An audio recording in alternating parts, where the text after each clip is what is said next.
The defendant, Jussie Smollett, is an actor and singer-songwriter who currently appears as a character on the Fox television show Empire. Defendant Smollett currently resides in an apartment in the Chicago Streeterville neighborhood. The people expect the evidence to show that on Tuesday, January 22, 2019, Defendant Smollett received a written letter at the SinSpace Chicago Film Studios, which is the facility on the southwest side of Chicago where the Empire television show is filmed. This letter contained written threats directed towards Defendant Smollett and contained a then unknown white powdery substance. The letter also contained cutout letters pieced together which stated, "Smollett Jussie, you will die, Black F," and the word MAGA was handwritten on the envelope where the return address typically is located. This powdery substance has since been determined to be crushed ibuprofen tablets. The letter also contained a drawing of a stick figure, which appears to have a rope around the neck and a gun pointed towards it. Law enforcement authorities were contacted, and the letter was turned over to the Federal Bureau of Investigation, which is currently conducting forensic analysis of the letter. In January of 2019, and at all times relevant hereto, Defendant Smollett was close friends with an individual by the name of Abimbola Abel Osundero, who is 25 years old. Smollett and Abel initiated their friendship in the fall of 2017. During the course of this friendship, Defendant Smollett and Abel socialized together, exercised together, as well as worked on the Fox television series Empire. Within that working relationship, Abel was a stand-in for a character named Kai, who is a love interest of Defendant Smollett's character on the Empire TV show. Additionally, text messages between Defendant Smollett and Abel revealed that Abel was a source of designer drugs for Defendant Smollett. Specifically, since the spring of 2018 and on several occasions, Defendant Smollett requested Abel to provide him with Molly, which is street name for the narcotic ecstasy. Text messages generated by Defendant Smollett to Abel, specifically starting on the morning of January 25, 2019, revealed Defendant Smollett asking Abel when he would be leaving on his trip to Nigeria. This trip was scheduled to take place on the evening of January 29th of 2019, and it had been planned by Abel and his brother, Olabenjo Ola Osundero, who's 27 years old, 2 months prior. After Abel confirmed the date and time of his trip, Defendant Smollett texted Abel stating, "Might need your help on the low. You around to meet up to talk face to face?" The two then made arrangements to meet at the SinSpace studios that afternoon, where Defendant Smollett subsequently drove Abel home to Abel's apartment in the Lakeview neighborhood. During the ride, Smollett indicated to Abel his displeasure that the Empire Studios handling of the racist and homophobic letter he received 3 days prior. Defendant Smollett then stated that he wanted to stage an attack where Abel would appear to batter him. Defendant Smollett also suggested that Abel's older brother Ola assist him with the attack. Defendant Smollett had met Ola on several previous occasions through Abel. Additionally, Ola had appeared as an extra of the Empire TV show. Abel and Ola are both dark-skinned black males born in the United States with Nigerian descent. When Defendant Smollett and Abel reached Abel's apartment at approximately 5 p.m. on January 25, 2019, Ola, who was then living with Abel, was summoned into Defendant Smollett's vehicle. Once inside, Smollett asked Ola if he could trust him. When Ola said he could, Smollett detailed his plans of the attack to the brothers. Smollett stated that he wanted them to appear to attack him on the evening of January 28, 2019, near his apartment building in Streeterville. Defendant Smollett also stated he wanted the brothers to catch his attention by calling him an Empire F, Empire N. Defendant Smollett further detailed that he wanted Abel to attack him, but not hurt him too badly, and to give him a chance to appear to fight back. Defendant Smollett also included that he wanted Ola to place a rope around his neck, pour gasoline on him, and yell, "This is MAGA country." Prior to the brothers getting out of Smollett's car, Smollett provided Abel with a $100 bill to purchase the rope, gasoline, ski masks, gloves, and the red baseball caps, which resemble the ones that say, "Make America Great Again." The ride from Cinescape Studios to the Osendero brothers' home and the meeting between Smollett and the brothers is corroborated by CPD pod videos and cellular phone tower data of Smollett's phone number.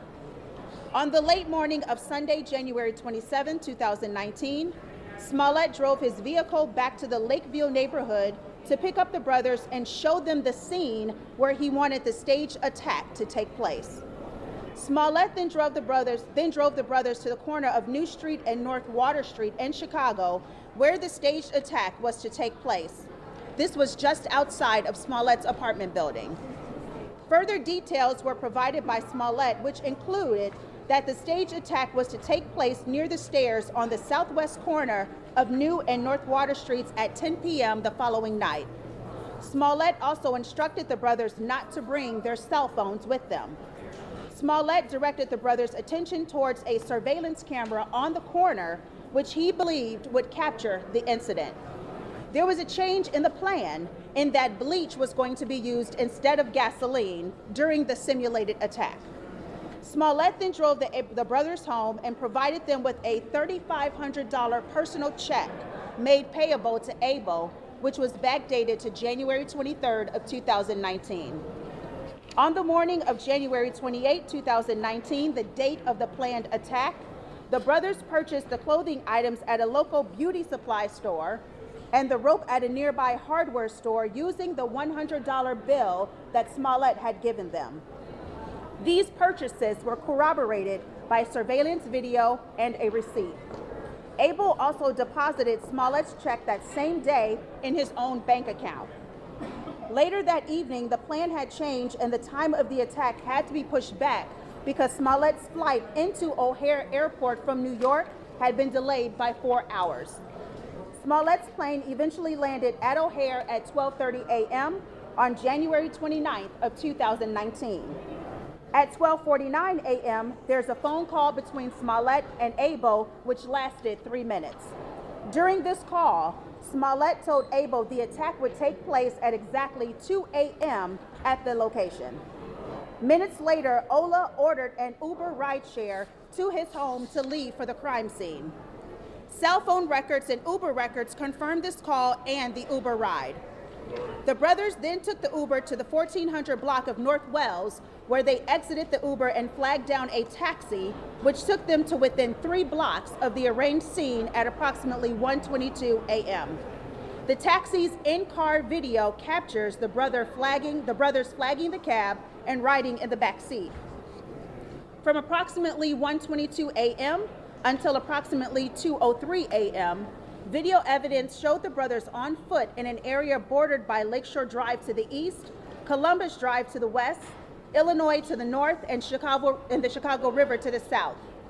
Video evidence also showed that Smollett returned back to his apartment from the airport at approximately 1:30 a.m. At 1:45 a.m., Smollett left his building to walk to a nearby Subway restaurant at Illinois and McClure Court. At 2 a.m., the brothers were at the intersection of New Street and North Water Street. However, defendant Smollett did not arrive at the preset time. The brothers then proceeded a quarter block north and waited near a bench until Smollett arrived, which was 4 minutes later. Surveillance cameras captured the brothers waiting at this location just prior to the staged attack. During Smollett's interview on ABC's Good Morning America, which aired on February 14th of 2019, he identified the people shown in the still of that surveillance video as his attackers.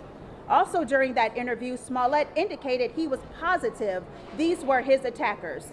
The 2 men in this video are in fact the Osendero brothers.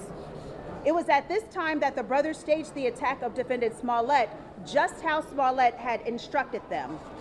While the staged attack was occurring, a witness who is an employee of NBC News Chicago had just parked and exited her vehicle around the corner from the location of the staged attack.